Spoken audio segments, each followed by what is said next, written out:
Sample Story 2. Write an original short story that ends with the words, "What on earth had I gotten myself into?" An alarming encounter. It was raining hard that night. In my hurry to get in the house, I didn't notice the black car parked across the road.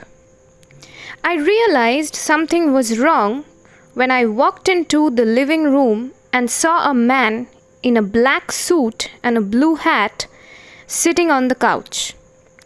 He looked bone-weary but somewhat vigilant. "And who might you be?"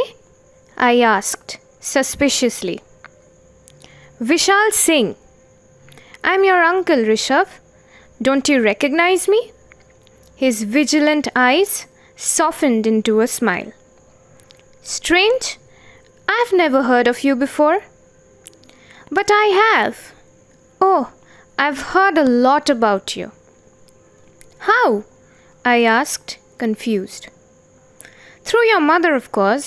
I'm her older cousin. I don't live here.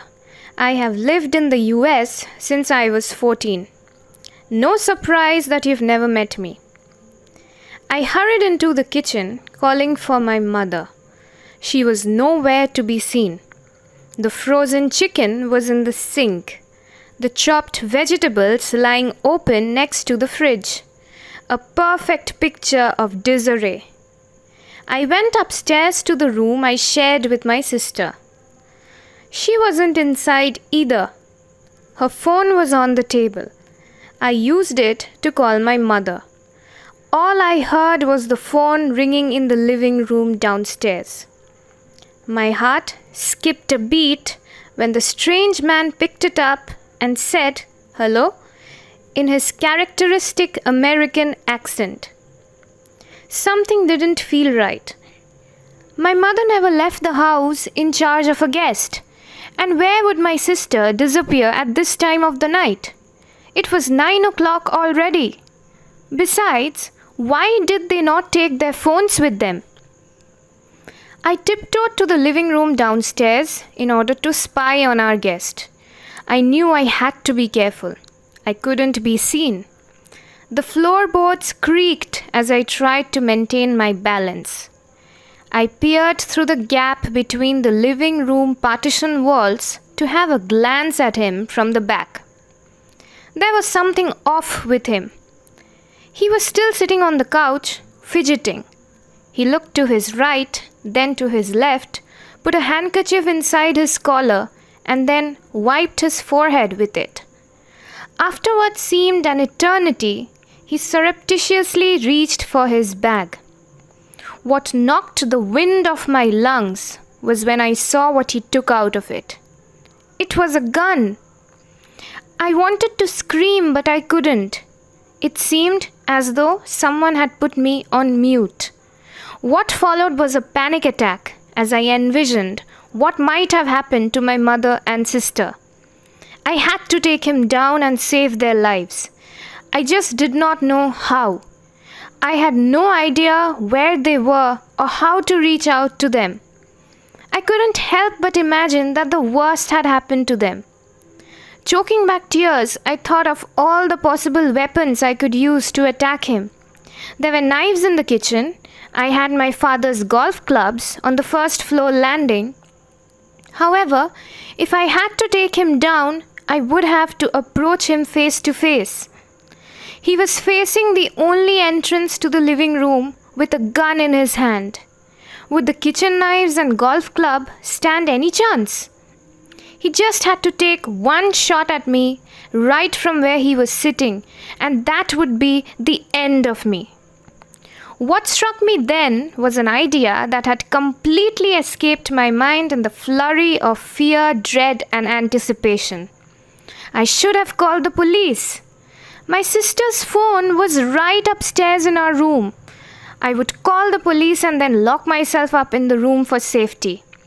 I tiptoed my way up the stairs once again, and with trembling hands, I dialed the number of the local police station. Never in my life had I been so relieved when I heard a hello from the other side. I told them everything in detail, panting, palpitating, and at the same time heaving a sigh of relief.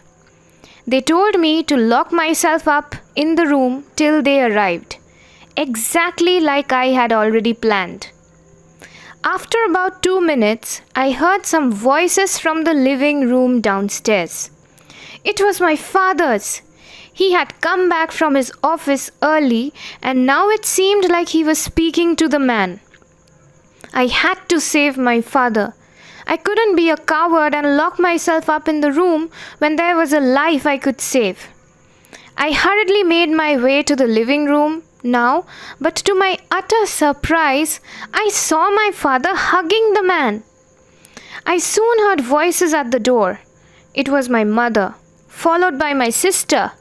They entered the house laughing and talking between themselves with shopping bags in their hands.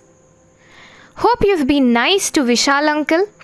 my mother asked me as she opened her shoes. I didn't even know what to say in answer. Booms of laughter could be heard in the living room now.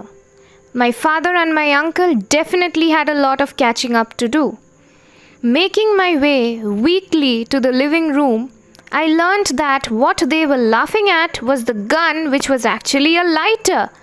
I heaved a sigh of relief at the sight of my mother and sister safe and sound. But when I heard the sound of the police jeeps right outside my house, the car doors being banged shut, quick footsteps on the porch, I felt myself going weak at the knees. What on earth had I gotten myself into?